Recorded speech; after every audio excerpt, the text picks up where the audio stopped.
If anyone knows him, he's like this.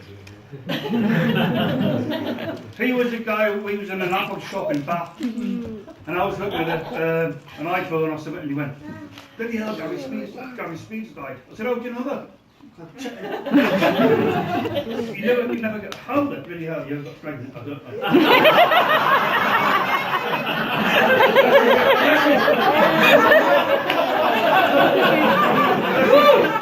Yes, he's got his foot. I've got my index.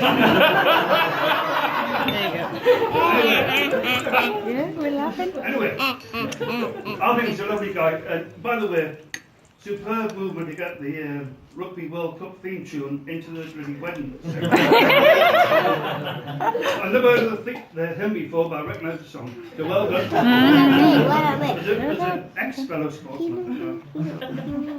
So I think that's fantastic. And I am proud, and as Sue is, to welcome them and these two in our family, and everyone at the shops in our family. I mean, let me say. Yeah. Rogers! Rogers!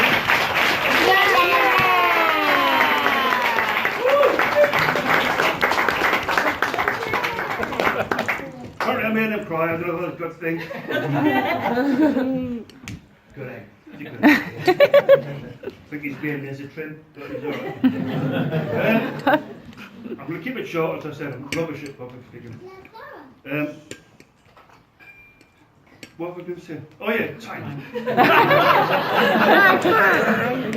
Times, well, I was in the Navy for nearly 30 years. And throughout that time, everyone said to me, "What's your daughter called?" I said, "Corinne, this, that, and the other." Time, that's unusual then.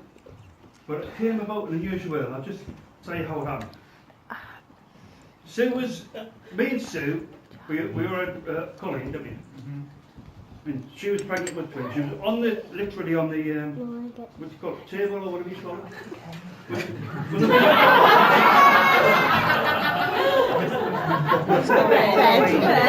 I'm recording it. I'm The bed recording thing. it. I don't know what it called. She was on the bed.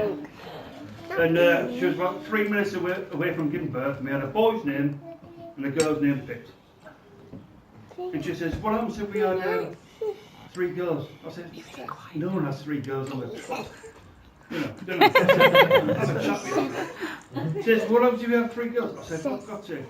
I said, "We'll call it something Geordie." She said, "Like what?" I said, "I don't know, Keegan, St James's, Gallagher, Tyne, I don't know." Anyway, a couple of minutes later, the first baby was born. "Oh, you got a little girl, what are you going to call it?" And I went to go, "Kiwi," as we'd planned, and she pipes up, "Tyne." And I thought, I'll let her go because she'd been gone and cast her name for 7 hours. So that's how you win then. You know, you should have been called Kiwi or Aaron. Anyway.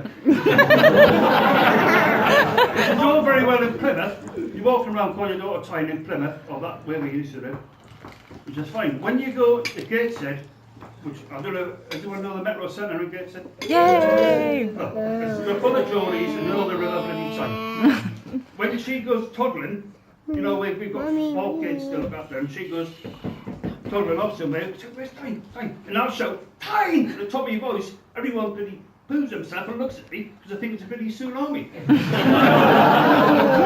Well, it's only because you toddled off.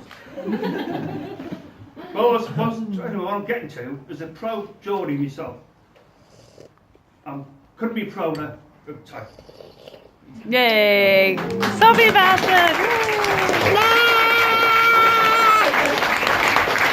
Oh, that's crying!